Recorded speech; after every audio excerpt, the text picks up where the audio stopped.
Alright, we're out in the shop today. Today's Sunday. I've got about 2 days left. We leave on Wednesday for a big trip out to Windrock. And I just wanted to shoot a quick video on over preparations and etc. If you're thinking about going out and riding, especially if you're taking a toy hauler or even just RZR, you know, the kind of stuff that goes into going and riding, having a fun ride, not a ride that you get there and something breaks, or that's going to happen, but you need to be prepared for it. And that's kind of what this video is about, basically how to prepare to go to places like Windrock, Durham Town, Carolina Adventure World, Royal Blue, all those areas, or even for me here more locally, just when I go ride here locally. Biggest thing on this trip is my brother got a RZR, and it's brand new, and he's had it out once, and we've just kind of been going through it and adding lights and the same kind of things that are on my RZR. If you watch some other videos, I pretty much went over everything on those other RZRs. Prior to the thousands, I had an 800S, and it kind of went through the same evolution. But anyway, just making sure that everything fits. You've got the right tools. You've got, you know, if you're taking snacks or drinks, you know, if you're taking a cooler, that needs to be able to go in the RZR and not go flying out as you're going down the trail. It makes for a very bad trail experience, especially if you lose said cooler and don't realize that it fell out, which happens all the time. But we pretty much got his RZR ready to go. Just to kind of give you a timeline, I've been prepping, you know, on and off for about probably 2.5 weeks. Just slowly start getting stuff, and obviously I've got some new stuff this time. I traded trucks. My brother has a new RZR. I've been helping him get with it. Yesterday we fit everything up on his trailer. I washed the Toyhauler. The big thing on the Toyhauler that takes a lot of time, which I try to do at least twice a year, is the roof. If you don't get that roof washed, you end up with the black stuff, you know, going down the sides, and it just makes washing the Toyhauler in general a lot harder if you don't keep your roof clean. So that I typically am doing twice a year. Usually I do it once right before the season starts, and then once about right now before, you know, the last camper trip too of the season. We got all that taken care of. The Toyhauler's basically ready. I'm going to go out and show you what last little bit I have to do on it. Kind of talk about what I've already done. And if you watched any of my recent videos, I did go from a single rear wheel 2500 to a dual rear wheel 3500. And already just a little bit of driving that I've done around so far, the trip's going to be a lot more enjoyable. Like I say, I'm going to Windrock this time. That's a section of 70-mile-an-hour roads with lots of semi-traffic and lots of lanes. And the thing that you see is that air blows on the side of the Toyhauler and kind of makes you do the little wiggle waggle, and it's a little unnerving. I've gotten this out on a 2-lane 60-mile-an-hour section, and it doesn't move, even fully loaded, and that's even with water in it. So I don't think I'm going to have that, you know, that kind of white knuckle experience through that small section of road. The 2500 pulled fine everywhere else. Like I said in my other video, the braking was the biggest change, and I think that's going to make the trip a lot more enjoyable. My brother, he's got a 1000 Trail and Rock. These pretty much come ready to go. All we really had to do to it to kind of get it ready for trail riding is lights and, you know, any of the extra stuff that he wanted to install. But at Windrock, for those of y'all don't know, it's probably going to be colder by the time we get there, but you want to ride probably at night during the summer, simply because it's so hot during the day. And we're kind of prepped for that. We're going to ride during the day if it's cool, and if it's not, we're kind of going to hang around. There's Oliver Springs, Oak Ridge, all that area through there. Plenty of stuff to do during the day, and just relax, because that's what camping's all about. And then at night, you know, you can go out in the cool and ride to do that, I highly recommend something other than just the standard lighting. On all of our RZRs that we've got a set of rock lights, just white rock lights. You don't want to point them out towards people, but you want to basically illuminate right around the tire, let you see at night. And some kind of light bar. In my experience, the light bar up top works about identical to a nice light bar at the front bumper. My brother has one on the front bumper. I have one up on the top. His is a lot smaller, mine's a lot bigger. You can't tell a huge amount of difference, and just having one kind of solves the problem about riding at night. Anyway, so that's basically what we've been doing with the RZRs, mainly working on his. All I had to do to mine was wash it, grease it. You know, I went through the whole RZR. The thing you don't want to have is, you know, a failure. So I went through all the common components, and I do through the years. I think things may be wearing out. I go ahead and purchase those, put them in the toy hauler if they're not something I need to replace immediately. And I've got them in the toy hauler in case I have a problem up at, you know, while I'm on a trip. Anyway, well, we're going to go out and we'll go to the toy hauler, and I'll kind of show you what's been going on there, and we'll do a little bit of work on it, and I'll just go back over the truck again to kind of show, you know, what I usually do packing the truck. Alright, so toy hauler wise, done been washed and cleaned. Pretty much everything's packed up. The only thing I have left to pack up is a 50 amp cord that plugs up to the shop. And if you haven't installed one of those yet wherever you park your camper, highly recommend it. It just makes testing everything in the camper out before you leave really easy. I do leave the fridge on and everything on while it's parked. If you don't know how to do that, I've got a video, if you search through the history, of how to actually install one of those 50 amp plugs. It's going to be really similar if you have a 30 amp service. I just did it because I don't really need any adapters. I just basically take my 50 amp cord and plug it directly in after I get parked. RZR's already loaded, like I said before.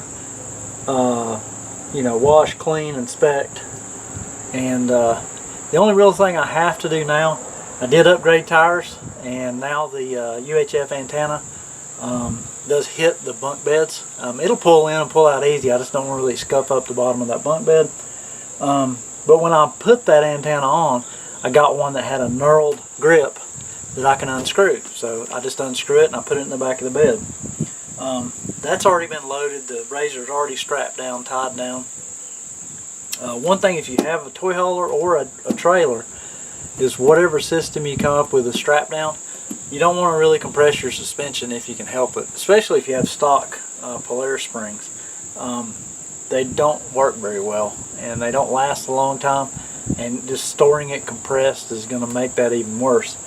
But I have mine strapped down where it's basically opposing force front and back with very minimal downward force. Anyway, it's all in the back. The grill's in the back. I got a compressor in the back. Everything is pretty much packed in this camper.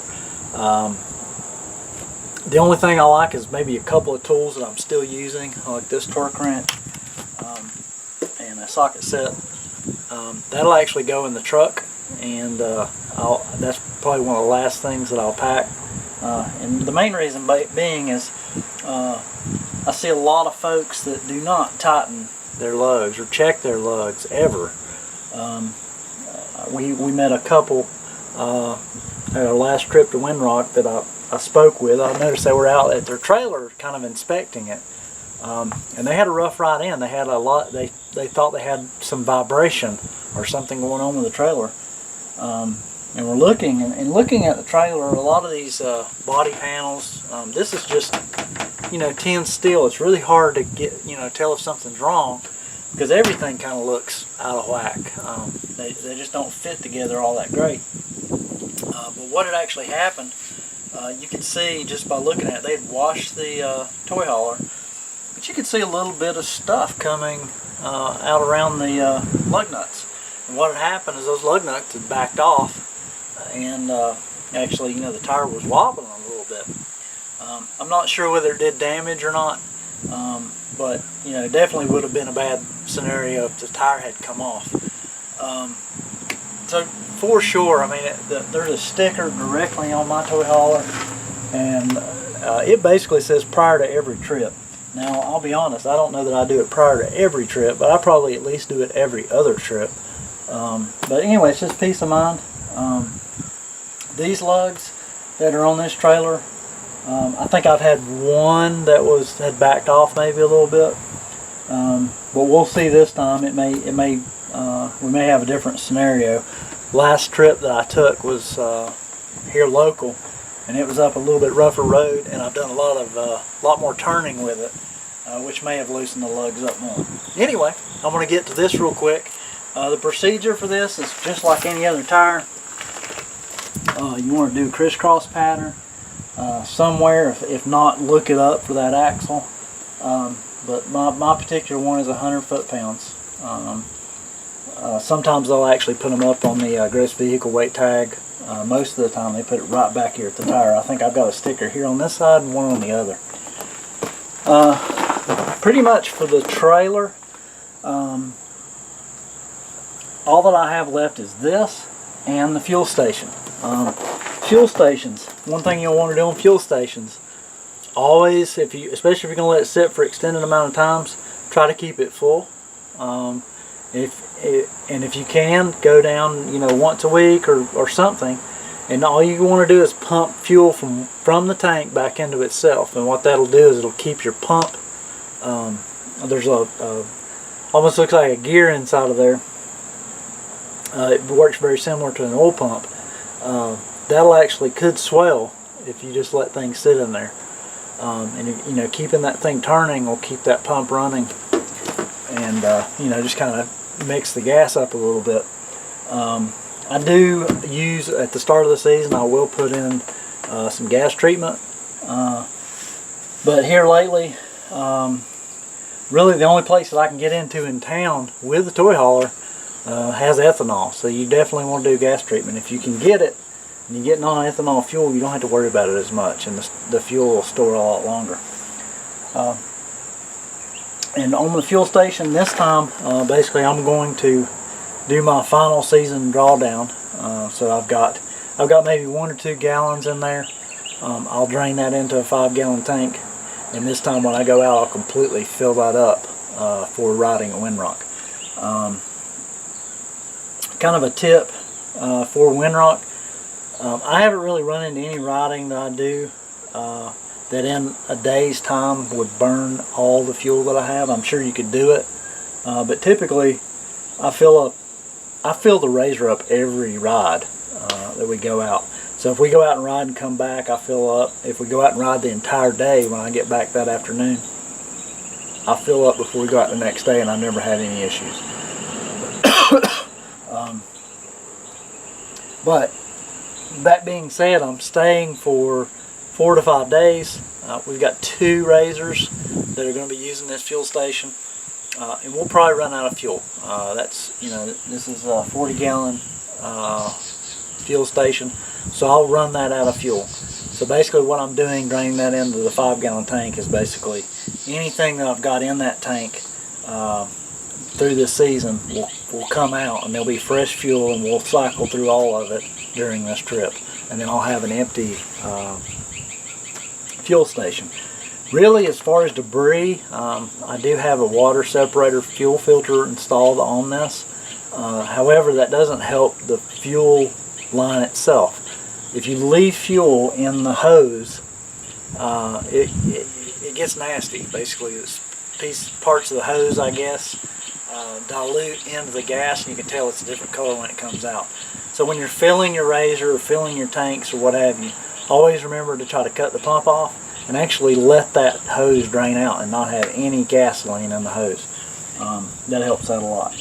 But I'm on like 3rd year camping with this fuel station, and I haven't had any trouble. But I've read about how they work, and made appropriate decisions about when to drain the fuel out, about fuel additive, and making sure that you don't keep fuel in that hose and put it in your RZR or your generators. I run a set of Predator, or not Predator, set of PowerMate generators in this camper off of this fuel station, and they have really small tanks. So if you leave trash in that hose and you were to fill the generator, basically you would probably come close to almost filling a generator up with bad fuel, and just in what's in the hose.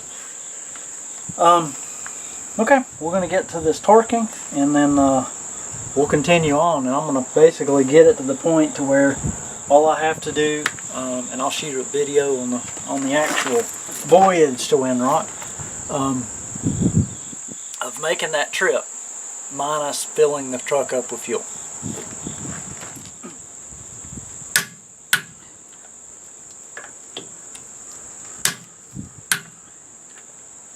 So these do loosen up. This is probably the loosest it's ever been, which isn't much now, but over time, especially if you had one of these for a few years and you weren't checking this, that could be a potential problem.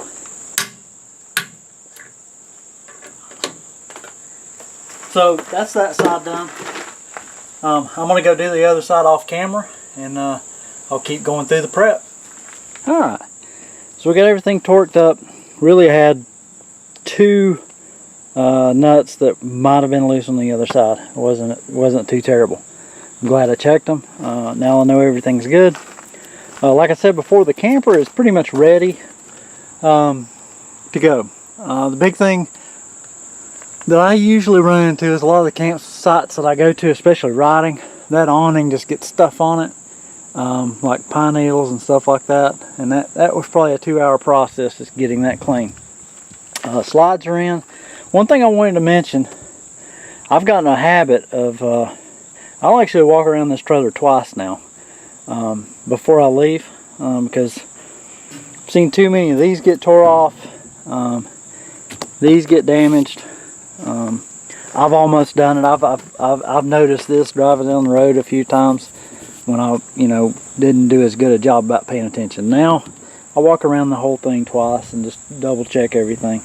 A lot of the, especially my style camper, you've got a locking mechanism here, and you have a lock here. Before I leave, I do lock these, because this will kind of fold out, and at 70 miles an hour you get a lot of wind up in this corner. It could tear one of these open, or something could fall out. So I just wanted to mention that. This is going to be like a 3-hour trip for me to Windrock, which is a good bit of distance to go.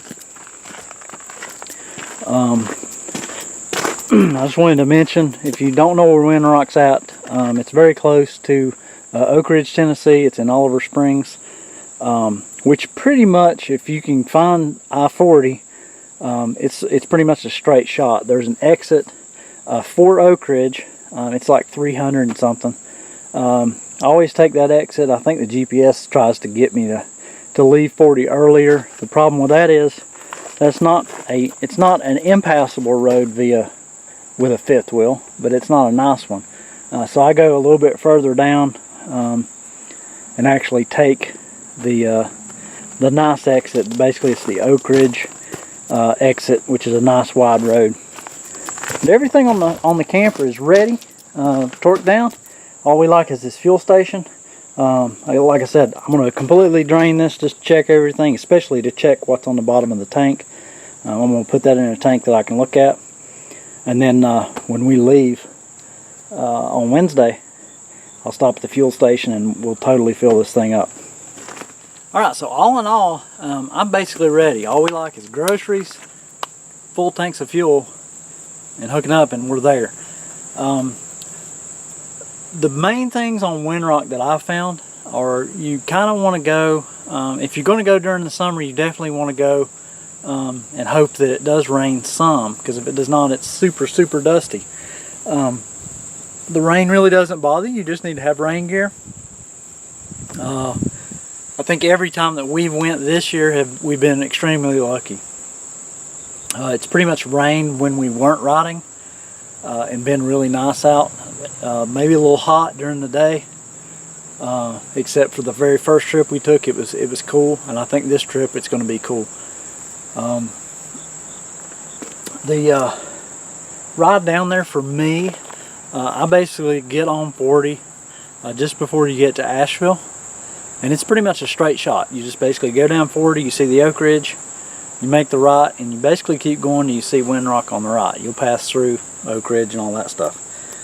So as far as like destinations, especially with a Toyhauler, it's probably one of the easiest places to get to. Now, since this video is kind of like prep and kind of informing you about how to get to Windrock, I want to get you there safely. The big things that I'll say about it is once you pull off of the Windrock Park exit, off of, I think it's Highway 165 maybe, and that's the highway that we turned off on I-40. That road's, you know, it's not bad. It's just there's a section of it that's not marked. It's just a, you know, it's basically constructed kind of like a private road, but it's, as far as my understanding, it is a state road. And you'll come up, and if you're staying at the campground itself, the first mistake I made the first time I went there is I tried to follow the natural slope of the road, and it's a big uphill right-hand cutoff to get up to the campground. Couple things: if you're in a 2500 and you have fifth wheel, I would throw caution about low range on pavement into the wind, and I would climb that hill in low range.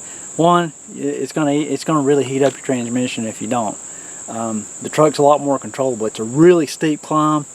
I'm not gonna have any trouble in this 3500 because the Asen's got a little bit lower first gear and I've got smaller tires on the truck. But my 2500 really struggled the first time I went up there. Two, right at the entrance, you actually want to bear right and remember to follow the slope, and don't actually follow the curb, because if you follow the slope you will drag. Even some of the shortest trailers will drag in that little section, just because of it's an off-camber section that goes up into the park, and you're going to want to, you know, basically bear right and stay in a non-3D grade. You want the 2D just smooth, gentle upslope. That'll keep you from dragging. You know, once you get up to the campground, it's pretty much the camp office is on the left. You usually go in there. They've got, if you need passes or you've got reservations or whatever, they've got computers to do the passes, and you can walk up and tell them your reservation, and they'll get you in. One thing that's changed recently since the last time that I called, you know, check in, check out is around 11. They used to want you to wait longer, I guess, to get there, and they made me aware the last time that I called for this reservation that I should be able to check in, you know, shortly after 11 o'clock into my campsite, which means that we're actually leaving earlier than we normally do, which means more riding, and we should be able to get in and out of there a little bit easier. The afternoon traffic is a little worse than the midday traffic. But yeah, that's the best pointers that I know of. If you're thinking about planning a trip to Windrock, you know, make sure all your stuff is ready and prepped. My rule of thumb is it's at least, if I'm staying for 5 full days, that usually means that I need to do at least one Saturday of prep, plus maybe 2 days after work of prep. And that's if nothing's already broke or, you know, something doesn't need to be fixed. But that seems to be a fairly good amount of time to estimate on, you know, getting there and back. During the season, again, I'm going more places than just Windrock. What I typically try to do is actually, I kind of try to leave everything, and when I leave a particular site, I try to have this camper ready to go for the next one. The only exception on this trip, you know, changed the truck, did the tire upgrade to the RZR, and you know, obviously my brother got a new RZR, which means he's now taking another trailer. So we had to do all that extra stuff, at least this one time, to be ready for this trip. Anyway, I hope you enjoyed the videos. If you have any questions whatsoever, you know, feel free to drop me a line. If you have anything you know about Windrock that you want to share, I know that I'm no expert on the actual trail system up there. Pretty much my extent is, you know, making it up there safely and getting unloaded and having a good time. That's about my level of expertise. But if you have recommendations or whatever, feel free to post them. This video will probably go up, and I will probably not be at Windrock yet. So if you have somewhere that I should visit or check out, be sure to drop me a line. If you see me out riding, give me a wave. Anyway, thanks for watching, and we'll see you on the next one.